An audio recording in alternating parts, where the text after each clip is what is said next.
Hello दोस्तों, wall waterproofing की series में आपका स्वागत है। इससे पहले मैंने 2 वीडियो बना के रखी है।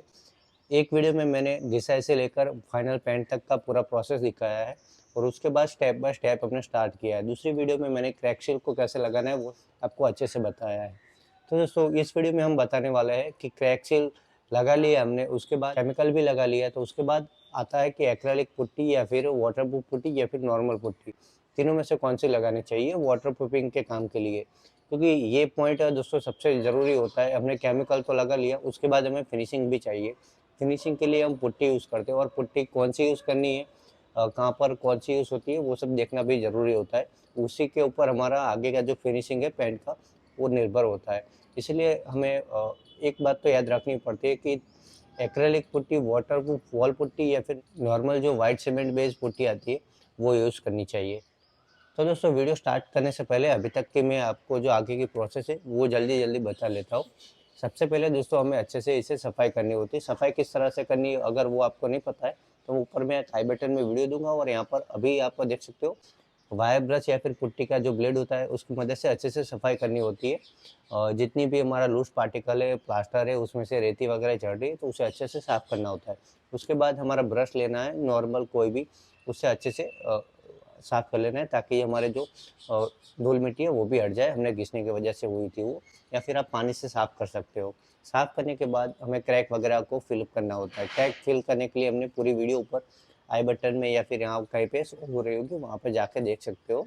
अच्छे से डिटेल में दिखाया है किस तरह से लगाना है वो सब। उसके बाद हमारी बात आती है कि हमें केमिकल लगाना होता है। केमिकल के बहुत सारे ऐसे अलग अलग केमिकल्स है जिसे आप वॉल पर लगा सकते हो, जैसे कि स्मार्ट केयर हाइड्रोलॉक जो कि हमने आगे जो वीडियो बताई उसमें यूज़ करके दिखाया है। उसके बाद डैम प्रूफ है, डॉक्टर फिट का श्योर शील है। ये सब हमें अप्लाई करना होता है। आपकी मन चाहे आप अप्लाई कर सकते हो, आपको जो पसंद आता है वो। पर हमने स्मार्ट केयर एशियन पेंट का जो है स्मार्ट केयर हाइड्रोलॉक वो यूज़ किया था। उसके बाद उसे 2 कोट लग गए तो उसके बाद हमारा काम आता है कि पुट्टी लगानी है। अब वो पुट्टी में मैं आपको डिफरेंस पहले बता देता हूँ और उसके बाद आपको बताता हूँ कि वाटर प्रूफिंग का काम कर रहे हो वॉल पर आप, तो उसके लिए कौन सी बेस्ट पुट्टी है। सबसे पहले हमें बात करते हैं कि नॉर्मल वाइट सीमेंट बेस्ड जो पुट्टी होती है वो। तो दोस्तों वाइट सीमेंट बेस्ड जो पुट्टी होती है उसे हमें नॉर्मल प्लास्टर पर लगाना होता है, यानी कि जब नया घर बने और उसके बाद हमें काम करना होता है तो ज़्यादातर हम वहाँ पे 2 कोट पुट्टी करवाते हैं। और उसी के लिए सबसे बेस्ट और अच्छा तरीका होता है कि जो वाइट सीमेंट बेस होती है पुट्टी वो यूज़ करना होता है। दोस्तों वाइट सीमेंट बेस जो पुट्टी होती है वो वाटरप्रूफ वॉल पुट्टी और एक्रेलिक पुट्टी दोनों से सस्ती होती है, तो हमें लगाने में ईजी पड़ता है। इसलिए सबसे पहले कोई भी कारीगर या फिर मकान मालिक की चॉइस होती है white cement base wall putty लगाना। और उसमें भी सबसे अच्छे ब्रांड में आपको बताऊँ तो बिरला है, एशियन है, जेके है, ये सब आप अच्छे से यूज़ कर सकते हो। और वो हमें न्यू घर बन रहा है, कंस्ट्रक्शन करने के बाद जो सबसे पहला स्टेप होता है वॉल पुट्टी लगाना, उसके लिए यूज़ कर सकती है। और उसका एक मेन ये भी कारण है कि दोस्तों वो आपको पैकिंग 1 केजी से लेकर 40 केजी की बैग तक मिल जाता है और काफ़ी चीपेस्ट होती है। उनकी प्राइस मैं आपको कहने जाऊँ तो 40 किलो की बैग है वो आपको 800-900 रुपये से मिल जाएगी। उसके बाद हम बात करते हैं कि वाटरप्रूफ वॉल पुट्टी, जैसे कि हमने पीछे आपको बताया नॉर्मल पुट्टी है, इसके ऊपर हमें पेंट वगैरह सब करना होता है आगे। उसके अपोजिट होती है वाटरप्रूफ वॉल पुट्टी, एक तो महंगी होती है, ये आपको 1500 रुपये से लेकर 2000 तक मिल जाती है। और ये जेके, बिरला, एशियन ये सब बनाती है। और इसे मिक्स करना थोड़ा नॉर्मल पुट्टी से कठिन होता है, यानी कि नॉर्मल पुट्टी है वाइट सीमेंट बेस, उसमें हमें डायरेक्ट पानी मिला के मशीन घुमाओगे तो आसानी से बन जाती है। पर वाटरप्रूफ वॉल पुट्टी में ऐसा नहीं होता है दोस्तों। इसके अंदर आपको पानी डालते रहना होता है और उसके साथ जो इसका पाउडर आता है वाटर बेस्ड वॉल पुट्टी का, उसे थोड़ा थोड़ा मिक्स करना रहता है। यानी कि डायरेक्ट हम पाउडर डाल के पानी डाल के अच्छे से मिक्स करो ऐसा नहीं होता है। इसे टाइम देना पड़ता है। जैसे जैसे पानी अंदर ऐड करते जाओ वैसे वैसे पुट्टी भी हमें ऐड करते रहनी होती है और मशीन को चलाते रहना होता है। ये धीरे धीरे जाके ये सेट होगा और एक पेस्ट बनेगा।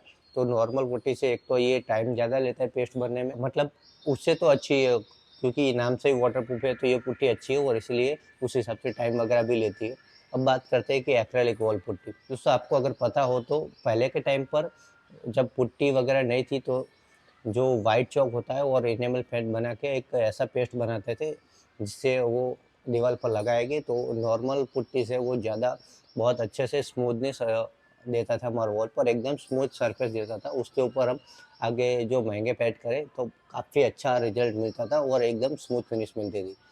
तो इस टाइम पर अभी ऐसा कुछ करना नहीं होता है, क्योंकि कंपनी ज़्यादातर जो अच्छी-अच्छी कंपनी है, उन्होंने उनका ऑल्टरनेटिव निकाल दिया है, यानी कि एक्रेलिक वॉल पुट्टी निकाली, और इसमें भी एक्रेलिक का पार्ट्स होता है।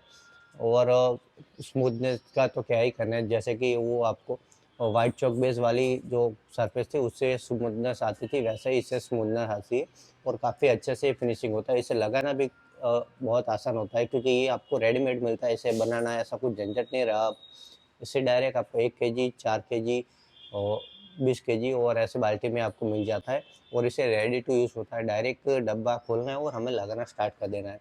हाँ दोस्तों, इसके अंदर एक और बात आपको बताना चाहूँगा, अगर पानी कम है, मतलब जो पुट्टी हमें ली है एक्रेलिक वो थोड़ी थिक है, तो उसके अंदर पानी आप ऐड करके उसे पेस्ट को थोड़ा पतला कर सकते हो।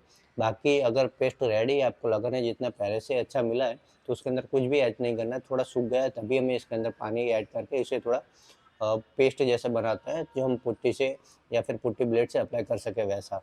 तो दोस्तों ये था एक्रेलिक को करने का, और ये 2 कोट करोगे तो काफ़ी अच्छे से फिनिशिंग मिल जाता है। और इसे घिसने के लिए भी नॉर्मल पुट्टी या फिर वाटरप्रूफ वॉल पुट्टी से अलग तरीका है, क्योंकि इसे घिसने के लिए आप 320 से स्टार्ट करना पड़ता है। 320 सबसे रफेस्ट पेपर गिना जाता है। 320 के आगे 400, 600 आप जितने भी मर्जी चाहो वो स्मूथनेस वाले पेपर को यूज़ करना होता है, और उससे आपको फिनिशिंग करनी होती है।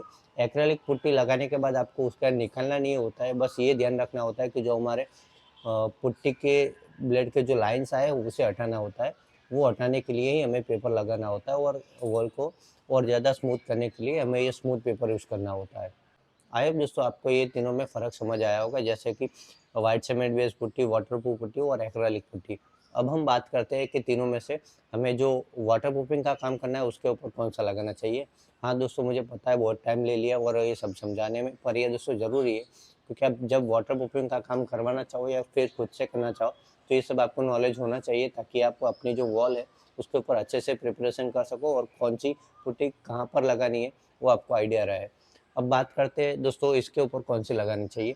वैसे तो दोस्तों तीनों लग जाती है, पर जल्दी वो आपका काम कौन-सा करेगा वो मैं बताता हूँ। दोस्तों सबसे पहले बात करते हैं व्हाइट सीमेंट बेस्ड जो पुट्टी है हमारी, उसके बारे में। अगर आपका बजट कम है तो ये आप पुट्टी लगा सकते हो, पर इसके लिए आप यहाँ पर देख सकते हो वैसे 302 ऐड करना होता है, यानी कि डॉक्टर फिटचिट का सुपर लेटेक्स 302 आता है, उसे आप लगा सकते हो। पानी में भी इसे घोल लो अच्छे से पहले, और उसके बाद जो हमारी पुट्टी बनाते हैं उसके अंदर यही पानी से हमें पुट्टी बनानी है। तो ये वाटरप्रूफिंग जो पुट्टी है वैसा काम करेगी।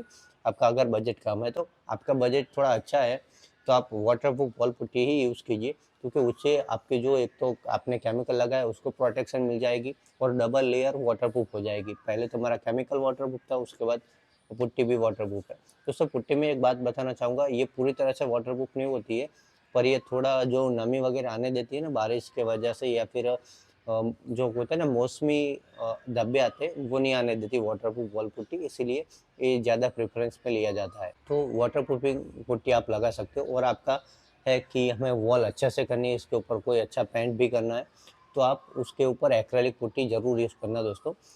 एक बार ऐसा हो तो आप वाटरप्रूफ पुट्टी या फिर जो हमारे normal white cement based putty है, वो दोनों को अप्लाई कर दीजिए, और उसके बाद आप चाहो तो एक्रेलिक पुट्टी का एक कोट लगा के उसकी जो सरफेस है वो अल्ट्रा स्मूथ कर सकते हो। इसी तरह से हमें एक्रेलिक पुट्टी यूज़ करनी होती है। डायरेक्ट आप चाहो तो भी कर सकते हो, पर मैं आपको ऐसा रिकमेंड करूँगा कि आप पहले व्हाइट सीमेंट बेस वाली पुट्टी करवा लो, या फिर हमारी जो वाटरप्रूफ वॉल पुट्टी है वो यूज़ करो, और उसके बाद एक्रेलिक का 1 कोट या फिर 2 कोट आप पतला सा करो, ताकि जो हमारी वॉल है वो अल्ट्रा स्मूथ हो जाए और हमारा काम आगे बन सके। उसके ऊपर हम जो भी पेंट करें वो अच्छे से हो जाए। दोस्तों एक बात आपको ध्यान रखना है, अगर आप व्हाइट सीमेंट बेस और वाटरप्रूफ जो पुट्टी है उसके ऊपर एक्रेलिक करना चाहो, तो उसके बीच में एक आप प्राइमर का कोट लगा दीजिए।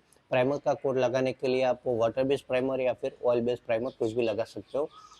अगर वाटरप्रूफिंग का काम किया है तो आप वाटरप्रूफ वाला प्राइमर यूज़ कर सकते हो, जैसे कि डैम्पसीट है एशियन पेंट का, या फिर ऑयल पेंट भी, ऑयल बेस्ड जो प्राइमर होता है वो भी यूज़ कर सकते हो, ताकि जो हमारा लेयर है ये थर्ड लेयर बन जाए वाटरप्रूफिंग के लिए। पहला कोट हमने जैसे कि आपको बताया केमिकल का किया था, दूसरा पुट्टी का आया, अब तीसरा वाटरप्रूफ प्राइमर का करेंगे या फिर ऑयल पेंट का करेंगे।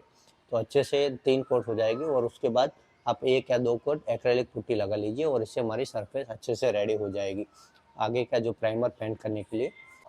तो दोस्तों आप वीडियो के एंडिंग तक आ चुके हैं। यहाँ पर हमने आपको अच्छे से बताया तीनों में डिफरेंस क्या है, white cement based putty, waterproof putty और एक्रेलिक पुट्टी में। उसके बाद आपको बताया कि वाटर प्रूफिंग का काम करवाए तो कौन सी पुट्टी कहाँ पर यूज़ करनी चाहिए आपके बजट के हिसाब से, और लास्ट में एक्रेलिक पुट्टी को कैसे यूज़ करना है। अगर आप जो हमारी नॉर्मल वाइट सीमेंट बेस या फिर वाटरप्रूफ पुट्टी यूज़ की उसके ऊपर आप हमारी जो ये एक्रेलिक पुट्टी है उसे यूज़ करना चाहते हो तो किस तरह से कर सकते हो। तो आई होप दोस्तों ये आपको वीडियो और ये पूरी इन्फॉर्मेशन पसंद आई होगी। पसंद आई है तो दोस्तों हमें सपोर्ट करने के लिए वीडियो को लाइक कर देना और चैनल को सब्सक्राइब भी कर देना। और दोस्तों ये माहिती अगर किसी आपका ऐसा फ्रेंड है जो ऐसा कुछ काम करवा रहा है उनको भेज सकते हो तो शेयर ज़रूर कर देना, क्योंकि उनको भी काफ़ी इन्फॉर्मेटिव और मदद रहेगा। क्योंकि नॉर्मल जो कारीगर के पास करवाते हैं वो डायरेक्ट ही कुछ भी लगा देते हैं और उनका काम आगे जाके 1-2 साल में बिगड़ने लगता है। तो इसलिए उनके साथ भी शेयर करना, तो उनको भी इन्फॉर्मेशन होगी तो वो अच्छे से काम करवा पाएंगे। तो बस आज के लिए बस इतना ही। आगे वाली जो सीरीज़ है उसमें हम आपको बताएंगे प्राइमर कौन सा यूज़ करना चाहिए वाटर प्रूफिंग काम के लिए, और उसके बाद फाइनल पेंट किस तरह से लगाते हैं। इस तरह से हमारे 4 या 5 वीडियो में हमारी पूरी वाटर प्रूफिंग की सीरीज़ खत्म हो जाएगी। तो दोस्तों बस आज के लिए इतनी इन्फॉर्मेशन थी। मिलते हैं अगले वीडियो में, तब तक के लिए बाय बाय, अपना ध्यान रखना।